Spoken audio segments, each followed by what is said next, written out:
4 வாசிங்க, 19 வாசிங்க. நீதிமானுக்கு வரும் துன்பங்கள் அநேகமாயிருக்கும். நிறுத்துங்க. நீதிமானுக்கு ஒரு துன்பங்கள் இருக்கும், இது நமக்கு கட்டாயம் உண்டு. ஆனா என்ன விசேஷமா, கர்த்தர் அவைகள் எல்லாவற்றிலும் நின்று அவனை விடுவிப்பார். நீதிமானுக்கு துன்பம் உண்டு, 1 2 இல்ல, எத்தனை? அநேகம்னா அன்லிமிட், நோ கவுண்டிங், எக்கச்சக்கம் உண்டு. எந்த விதத்தில் எங்கிருந்து வேணாலும் அம்பு வரும், எங்க இருந்து வேணாலும் வார்த்தை வரும், எவன் வேணாலும் உருவம் மாறுவாங்க, எப்பேற்பட்ட மனுஷனும் துரோகியா மாறுவாங்க, யார் வேணாலும் நம்மளை மறந்து போவாங்க, யார் வேணாலும் நம்மை வெறுத்து உதாசீனப்படுத்துவார்கள். நாம் நேசிக்கிற சில மனிதர்கள் கூட நீ யாருனே தெரியாதுன்னு என்ன செய்யலாம், நம்மளை வெறுக்கலாம். நீதிமான ஒரு துன்பங்கள், ஆனால் ஒரு நம்பிக்கை என்ன தெரியுங்களா, கர்த்தர் நடுவில் இருக்கிறார், நாம் உதவி செய்ய வல்லவராக இருக்கிறார். அல்லேலூயா. ஏன்னா இன்னைக்கு நீ படுகிற எல்லா பாடுகளின் வேதனையும் இயேசு அனுபவித்திருக்கிறார். மனுஷனோ முகத்தை பார்க்கிறான், தேவனோ இருதயத்தை பார்க்கிறார். உங்கள் இருதயத்தில் இருக்கிற வேதனையை சக மனிதன் புரிந்து கொள்ளாமல் இருக்கலாம், உங்கள் இதயத்தில் இருக்கிற காயங்கள் மற்றவர்கள் விளங்கிக் கொள்ள முடியாமல் இருக்கலாம், ஆனால் உங்கள் வேதனைகளை இயேசு அறிந்திருக்கிறார். அவர் அந்த பாடுகள் வழியே கடந்து போனதினால் அந்த வேதனை அவருக்கு தெரியும், அந்த துயரம் அவருக்கு தெரியும், அந்த காயத்தின் வழி அவருக்கு தெரியும். நிச்சயமாய் கர்த்தர் நமக்கு உதவி செய்ய வல்லவராய் இருக்கிறார். அல்லேலூயா. இன்னும் சொல்ல போனா நமக்கு கைப்பிடிச்சு நம்மளை தூக்கி விடுறதுக்காகவே அந்த பாதையில் அவர் கடந்து போனார். அல்லேலூயா. நம்ம வேதனையை புரிந்து கொண்டு நம்மை ரட்சிப்பதற்காகவே கர்த்தர் அந்த பாதையிலே கடந்து போனார். உன்னை அநேகர் நிந்திக்கிறாங்கல்ல, உன்னை கேவலமா பேசுறாங்களே, பரியாசம் பண்றாங்களே, அந்த வேதனை இயேசுவுக்கு தெரியும். உன்னை துச்சமா மதிச்சு உன்னை ஒரு நயா பைசாக்கு மதிப்பில்லாமல் அற்பமா தூக்கிறாங்களா, அந்த வேதனை என்னன்னு இயேசுவுக்கு தெரியும். அதை அனுபவித்தவர், உங்களுக்கு உதவி செய்ய வல்லவர், அந்த சூழ்நிலை ரட்சிக்க வல்லவர், அற்புதமாய் நடத்த வல்லவர். அல்லேலூயா. ஆக இயேசு கீதரோன் ஆற்றை கடந்து போனது, கீதரோன் பள்ளத்தாக்கை கடந்து போனது. முதலாவது கடின பாதை நம்ம உதவி செய்ய வல்லவர்னு உணர்த்த. இதில் இன்னொரு கருத்து புரிந்து கொள்ளணும். அதாவது நம்ம வாழ்க்கையில் சில பிரச்சனைகள் வரும் பொழுது ஒரு தெளிவு இருந்தால் தான் கர்த்தர் எனக்கு உதவி செய்ய வல்லவர் என்பதை விசுவாசிக்கவும் முடியும், அந்த உதவியை அவற்றிலிருந்து பெற்றுக்கொள்ளவும் முடியும். என்ன தெளிவு அப்படின்னா, ஒரு வார்த்தை வாசிங்க, அப்போஸ்தலர் நடபடிகள் 14:22. விசுவாசத்திலே நிலைத்திருக்கும்படி அவர்களுக்கு புத்தி சொல்லி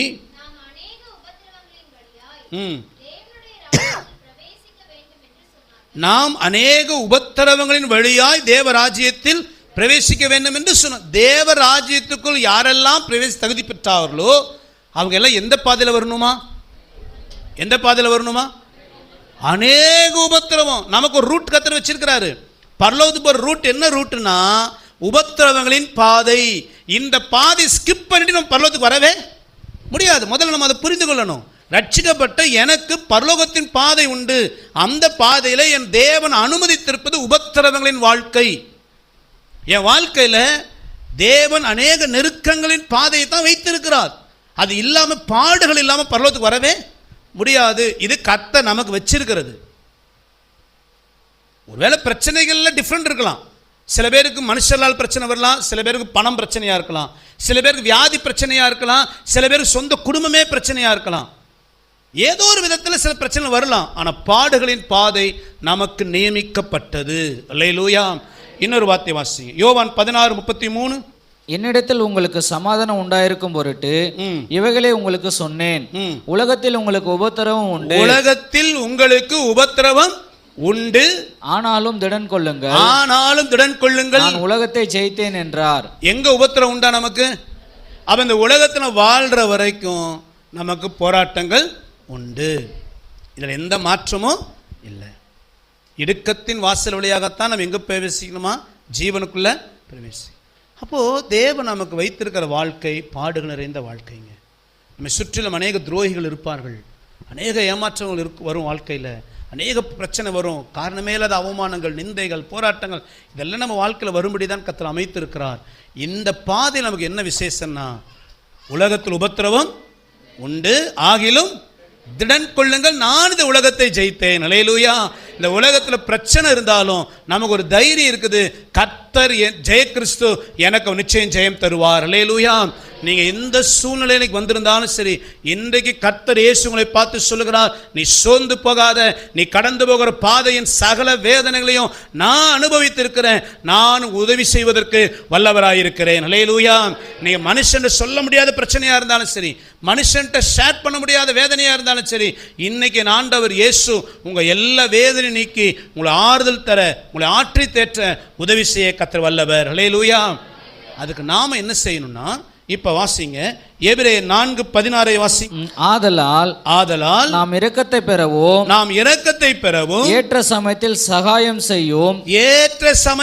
சகாயம் பெறவும் கிருபை அடையவும் தைரியமாய் கிருபாசனத்தண்டையிலே சேர கடவோம். நாம் இரக்கத்தை பெறவும் ஏற்ற சமயத்தில் சகாயம் செய்யும் கிருபை அடையவும் எங்க வரணுமா? கிருபாசனம் அப்படிங்கிறது கர்த்தருடைய சமூகம், கர்த்தருடைய பாதம். இப்போ நம்ம பிரச்சனையிலிருந்து நம்ம விடுதலையாக்க, சமாதானம் தர இயேசு உண்மையிலவர். ஆனா என்ன செய்யணும்னா, என் சமூகத்துக்கு வான்றார் கர்த்தர். என் பாதத்துக்கு வா, என் சமூகத்தில் முழங்கால் ஒன்று கேளுங்கள், அப்பொழுது உங்களுக்கு. தேவ சமூகத்துக்கு வராம ஜெபிக்காம பிரச்சனை மாறாது. அல்லேலூயா. சத்தமா சொல்லுவோமா? நல்ல வருமானம் இருக்கலாங்க, உங்களுக்கு நல்ல பணங்காசு இருக்கலாம், ஆதரவாக இருக்கிற மனிதர் அநேகர் இருக்கலாம். ஆனாலும் உங்கள் சூழ்நிலை மாறணும், உங்கள் காரியங்கள் அற்புதம் நடக்கணும் அப்படின்னா நம்ம எங்கே வரணுமா? கிருபாசனம், அதாவது தேவ சமூகத்தில் நாம் வரும் பொழுது கர்த்தர் நமக்கு இரக்கம் செய்ய உண்மையிலவராக இருக்கிறார். அல்லேலூயா. அழுத பிள்ளைக்கு தான் பால், எல்லா பிள்ளைக்கும் பால் கொடுக்க மாட்டாங்க இல்லை. பெற்றவங்க எப்பவுமே பிள்ளை அழுதுச்சுன்னா புரிஞ்சுக்குவாங்க பிள்ளை பசிக்கு. அப்போ ஆண்டவர் சொல்றாரு, கேளுங்கள் அப்பொழுது உங்களுக்கு கொடுக்கப்படும், தட்டுங்கள் அப்பொழுது உங்களுக்கு திறக்கப்படும், தேடுங்கள் அப்பொழுது கண்டடைவீர்கள். ஆண்டவர் சமூகத்துக்கு வரணும், அவர் நோக்கி கூப்பிடணும், பரலோக கதவை தட்டணும், அவர் சமூகத்தை தேடணும். அல்லேலூயா, அல்லேலூயா. இப்போ முதல்ல அவர் சமூகத்துக்கு வரணுமா, அவர் பாதத்தில் வந்து என்ன செய்யணுமா? 62ஆம் சங்கீதம் 8வது வசனம்.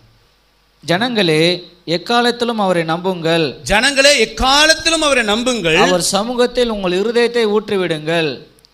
ஜனங்களே எக்காலத்தில் அவரை நம்புங்கள். உங்க இருதயத்தை எங்க ஊற்றணுமா? மனுஷன்ட்ட ஊத்தாதீங்க. மனுஷன்ட்ட போய் இருதயத்துக்கெல்லாம் அழுது புலம்பி ஒப்பாரி வச்சு எனக்கு இப்படி ஆகும் அப்படி ஆகும், என்னை ஒருத்தர் நேசிக்கல, எனக்கு இவ்வளோ பிரச்சனை, ஒரு பிரயோஜனம் கிடையாதுங்க. தேவ சமூகத்திலே உங்கள் இருதயத்தை ஊற்றுகிற ஒரு அனுபவம் நமக்கு இருக்கணும். என்ன பிரச்சனையானாலும் தேவ சமூகத்தில் உட்கார்ந்து நீங்க கண்ணீரோடு ஜெபிக்கும் பொழுது உங்கள் கண்ணீரின் ஜெபத்துக்கு தேவன் ஒரு பதிலை வைத்திருக்கிறார். அல்லேலூயா. 56ஆம் சங்கீதம் 8வது வசனம் வாசித்து பாருங்க. என் கண்ணீர் துருத்தியிலே வையும், அவைகளும் கணக்கில் அல்லவோ இருக்குது. மனுஷன்ட்ட விடுற கண்ணீர் வீணா போயிடும். நீங்க தேவ சமூகத்தில் உட்கார்ந்து கண்ணீர் விட்டீங்கன்னா அந்த கண்ணீரை கர்த்தர் துருத்தியில வைத்திருக்கிறார். ஏற்ற நேரத்தில் அவர் உங்களுக்கு பதிலை தர உண்மையிலவராக இருக்கிறார். அல்லேலூயா. அவங்க சூழ்நிலை மாறணும், கர்த்தர் உங்களுக்கு உதவி செய்யணும்னா அவர் சமூகத்துக்கு வந்து அவர் பாதத்தில் இருதயத்தை ஊற்றி கண்ணீரோடு ஜெபிக்கும் பொழுது தேவன் கண்ணீரின் ஜெபத்துக்கு பதில் தருகிறார். இன்னைக்கு நீங்க எந்த கடினமான பாதை கடந்து போய் கொண்டிருந்தாலும் அந்த கடினமான பாதையில் உங்களை ஆற்றி தேற்ற கர்த்தர் உண்மையிலவர். அல்லேலூயா. அதனால தான் தாவீது சொல்லும் பொழுது 23:4 வசனம் சொல்லுகிறார், நம் மரண இருளின் பள்ளத்தாக்கில் நடந்தாலும் பொல்லாப்புக்கு ஏன் பயப்படல தெரியுமா? தேவன் என்னோடு கூட இருக்கிறீர், உங்கள் கோலும் தடியும் என்னை.